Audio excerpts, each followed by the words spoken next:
Merry Christmas Eve and welcome to a new video. Today we are doing my December wrap up, looking at all of the books that I have finished so far in the month of December. There's still a week left in the month. I think I'll finish probably about 2 more books, but we will have to see what happens. But let's get into it. I will put my rating of each book at the bottom of the screen so you guys can see it there. But we are going to start with the book that I most recently finished, and that is The City of Dusk by Tara Sim. This is a high fantasy, medieval fantasy adult book. I don't know how much it really should be listed as adult. The characters do read pretty young. Let's talk about the characters.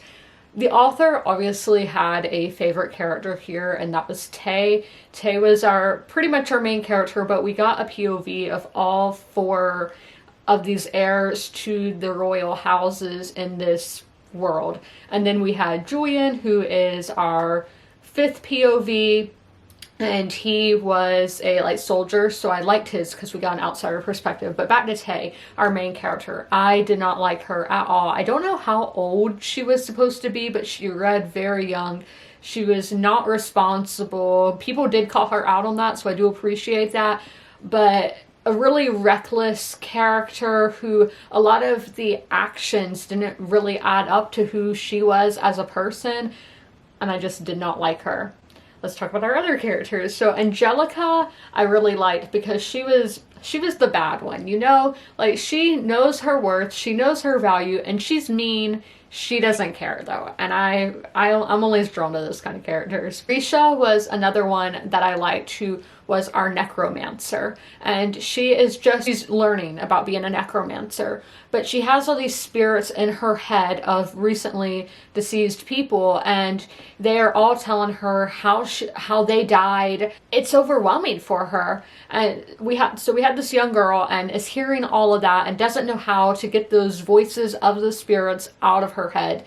That should have been utilized so much more. I would have loved to see how that impacts her mental health in a high fantasy world. A series that is great at that kind of thing is The Poppy Wars by R.F. Kuang. I will always recommend that trilogy.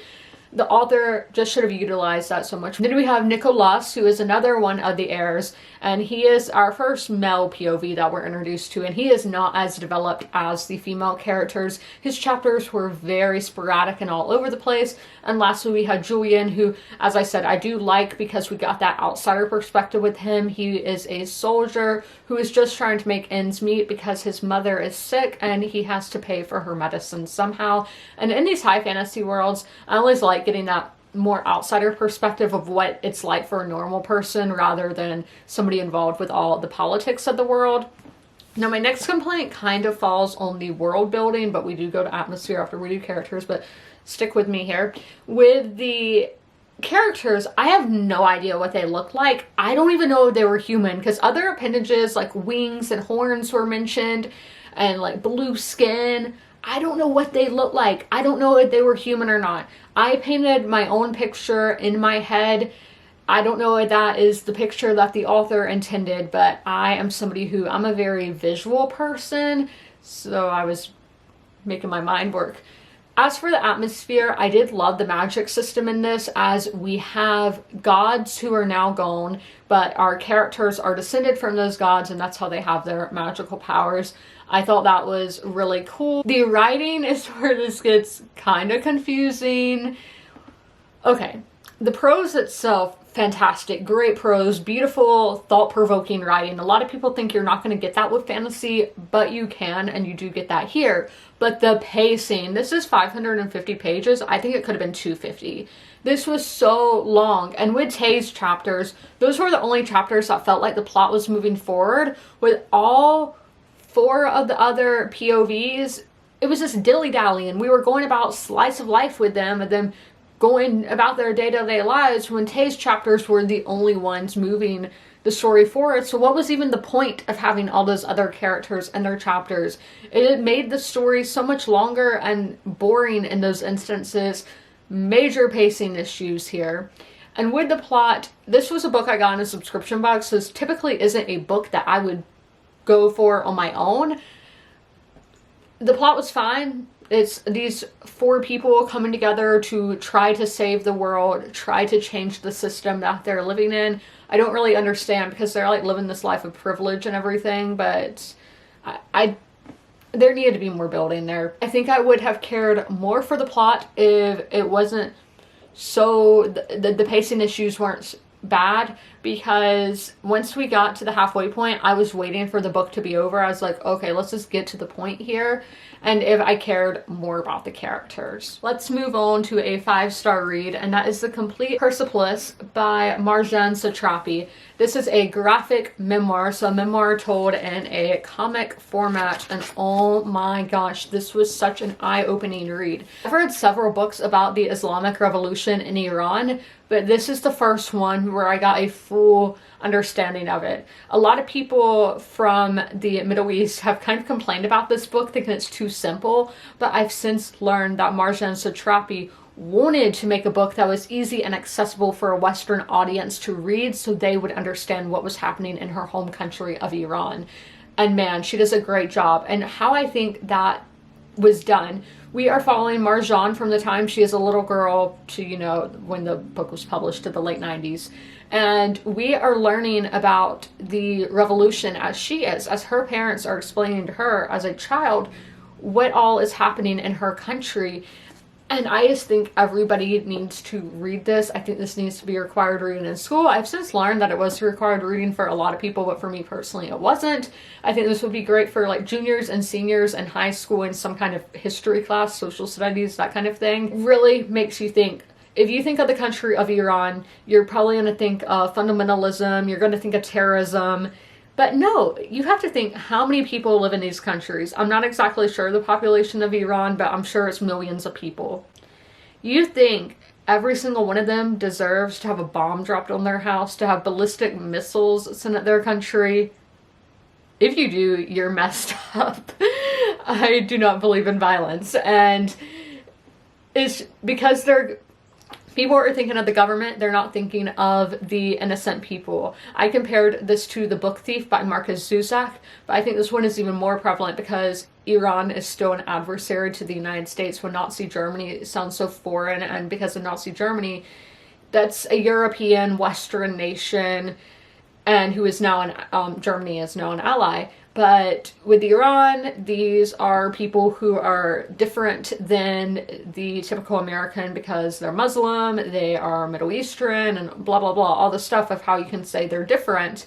But humans are humans at their core, and you need to realize a population of a country is not reflective of the country's government. And I made a great point. I know I pat myself on the back in my book review. The people who want to go and like bomb Iran are the same people who don't identify with their president, who hate on their president and hate on their government. Do you not realize people in Iran could be the same as you in that same situation? Can you not realize that? This is such an important read. It was so eye-opening, so informative. Please pick it up. Now we have my buddy read of the month, and that is The Very Secret Society of Irregular Witches by Sangu Mandana. It's in the fantasy section in stores and listed as a fantasy on Goodreads. This is a romance. I'm telling you, it's a romance. My book club, we all thought it was a romance rather than a fantasy. Let's talk about the characters. Mika is our main character, and I did like Mika a lot. She was cute and just very witchy and creative, and she had layers to her, depth to her that was explored throughout the novel, and I love character work like that. Then we have her love interest, Jamie, and Jamie was a jerk. I get it's supposed to be like enemies to lovers or the grumpy sunshine trope, but he was a jerk, and Miko deserves so much better than this man was giving her. Oh my gosh, I hated him. He hated her for no reason at all. And yes, we do have some background knowledge on him, but it really went very surface level, and I think you could have made this better by diving into his character more. And I think this would have been better if we did have Jamie's perspective every so often, but I think it should have been alternating between Mika and Jamie's perspectives. and that would have made the story more, because it would have added more layers to Jamie and made him not so one-dimensional as a character. Mika is going to this house to teach these young witches to be witches, teach them about their magic and embrace their magic. But all those three little girls were interchangeable with one another, and I really wish there would have been more with them. I think the story would have been so much better, but focused on Mika's relationship with the three girls that she was training with their magical power. The atmosphere was my favorite part. This book is set in fall and winter, but this was a spring book to me. We're in the English countryside, and it's just so cozy and wholesome and felt like spring. If you know what spring feels like, Vivaldi, the Four Seasons Spring, that's what this feels like. I don't really remember much about the writing, so you're gonna have to check out my physical, like my written review for that. And then for the plot, there were great themes of inclusion, of finally finding your people. Found family is a big thing in here, and of representation. And I love the representation here. We had those three little girls who don't have a like young female role model in their life because they're not going to school or anything like that. They don't have that in their life, and they are all people of color, women of color, the little girls are. So now they have a woman of color who is in her 20s or 30s coming in to be their teacher, and that's somebody for them to look up to, and somebody who looks like them, who is also a witch. Yeah, representation as a witch. And I loved that. I wish the story would have focused so much more on the witchy lessons and of girlhood and coming of age and embracing who you are and the people around you. But instead, the author was trying to make this a romance. And I feel like the character of Jamie was there just for the sake of romance. As I told y'all, he wasn't really developed. And I felt like he was there just for the sake of tropes and to have a romance. But this would have been better as a fantasy, a warm, cozy fantasy rather than a fantasy romance. Small Things Like These by Claire Keegan, a cute little book that you can read in one day. I think I read this in about 2 or 3 sittings because I don't have the focus levels to read it all in one sitting. I did the audiobook, and the character, is it Bill or Billy? I always forget. Bill. Oh my gosh, what a great man. I wish more people were like Bill. The world would be a way better place. Oh, I love him. Just thinking about him, I want to give him a hug. And the character work in here was fantastic. Great character work. And these, what, it's a little over 100 pages? Yeah, about 120 pages here. And the author makes you connect with the character that much. The atmosphere definitely does feel like a classic Christmas story. And the writing was good.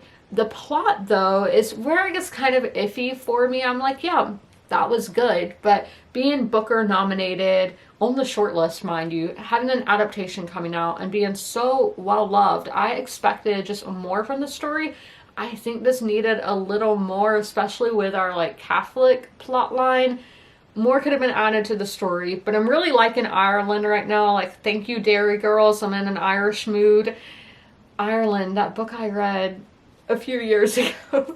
I know, we're thinking of other books, so I'm like, maybe I should reread. But I do think this is a great Christmas story, and I do think the character in here is a great character, but it was just an alright book. It's a very quiet book, and it just shows how small things in life can change. It was something you think is small can change somebody's life. I talked about, he's delivering he works for like a lumber company, so he's delivering logs and coal, you know, so people can warm their houses. This is taking place in the 1980s, by the way. And there's a lot of financial trouble, and from what I've read, in Europe at that time, from what I've read and watched. And think of those people that didn't get that log as a gift. They could have been frozen and gone sick and died. A small thing, just a little piece of lumber, can change somebody's life. And I do think everybody should read this. See, it's a very confusing thing with me. I don't know if I'm going to unhaul this book or not. I think it's, yeah, I don't know. Should I? I feel like if I'm having those thoughts, I probably shouldn't.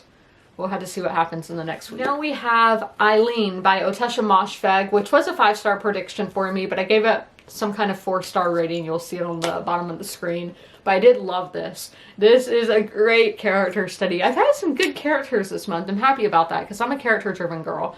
And the characters in here, Eileen is our main character. She's a weird girl. If you like weird girl lit, pick this up. This book is pretty gross. There's really gross instances, but I found Eileen to be really relatable, but Atisha Moshfegh just turns it up a notch. So she's relatable in some things, but taken it to extreme levels. Yeah, some of the places this book goes, you really don't expect a book to go. And there's a lot of theories on the characters in this book, if they really are who they appear to be on page. And if you want character theories, oh my gosh, pick this book up, because my mind was blown when I went and typed in Eileen by Atisha Moshfegh on Reddit and saw some of the threads. I was like, whoa, I was taking this at surface level, and then you look at a deeper level. And then for atmosphere, this is taking place in New England during Christmas time, so in December is the perfect time of year to read this, but I'm sure you can read it any time of year. But if you're a mood seasonal reader, December or November. But this one, I did love. It definitely felt cold and everything that it needed to. The writing was great. Atisha Moshfegh is one of my favorite writers. She gets her point across so eloquently and well, even if it is really weird and gross. This book is grotesque. And it's not really a plot-heavy book. I think it's more of a vibes and character study. And honestly, those are my favorite kind of book. It might feel like nothing is happening. I have complained about some of these books having pacing issues, but in here it's done well. Atisha Moshfegh does it well. She's one of my favorite writers. So I'm thankful that some people do know how to write a book. Then we have The First World War by John Keegan. We read from 2 Keegans this month. This is a nonfiction, and this was a me problem. I definitely read this at the wrong time, but this is going to be a great reference book for when I'm getting into my World War I era again, of being fascinated by that. But I definitely read this at the wrong time. I read some dense nonfiction and then a dense, confusing nonfiction, and then went into this. I should have had a palate cleanser in between because my mind was just being overwhelmed. I had so much information being thrown at me, but I love that this book didn't just focus on battles. It focused on economics and just what was happening in the world at the time of the First World War. Lastly, we have Daughter Mine by Herbert Gold. This is a quiet little book about San Francisco, but we have our characters. Our main character, Dan, who is a translator for the San Francisco courts, and he gets a call one day from Amanda, and she's like, "I'm your daughter." And he's like, "I don't have a daughter." And she's like, "I'm your daughter. I'm 19 years old and I never knew my father, but my mother just told me about you." So he meets his daughter. And I love that plot line of Dan and Amanda getting to know each other and getting to know the mother and who was involved as well. I loved getting to explore those character dynamics, but I really didn't like the parts when he was at work. I found that so boring and just did not care for it at all. But the highlight of this book is the writing of the San Francisco Bay Area. San Francisco is the most beautiful city I've been to, one of my favorite cities that I've got to visit 2 times now, and I highly recommend going there. But this is the best I've seen San Francisco written. The author, you can definitely tell that he lived there, and it's amazing writing. And fun fact, I looked up the author because I was curious, because there are like no reviews for this on Goodreads or anything. And I looked him up and his kids had Wikipedia pages. So I clicked Nina Gold, and Rome has been the show I'm watching, and she was the casting director on Rome, on Game of Thrones, The Crown, some Star Wars movies, one of my personal favorites, Last Night in Soho. She's done a lot, and I'm like, that is crazy, that coincidence, isn't it? But I hope you guys enjoyed this video. If you made it all the way through, leave a Christmas emoji in the comments below, and as always, comment, rate, and subscribe, and don't forget to ring that notification bell to be notified when all my videos go live. I'll see you in my next one. Bye! If you are familiar with my videos, you're used to seeing Sherman at the end of them. Sadly, Sherman has since passed away, but I would still like to encourage you guys to help your local shelters. Sherman was at the Darlington County Humane Society in rural South Carolina. I always have their link down below in the description if you guys would like to help them, but also help your local shelters as well. You can do that by donating, sharing posts like this one, volunteering, fostering, and adopting, which it's great to do all of those things. Great to help your community, great to help the animals in your community, and I cannot recommend it enough. All of my pets were rescues. They were strays or from animal shelters, and I love them so much, and I know how much love they can give, so knowing these pets at the shelter can equally give that much love, It's amazing, and y'all should totally take part and help out those local animal shelter pets, and please help them.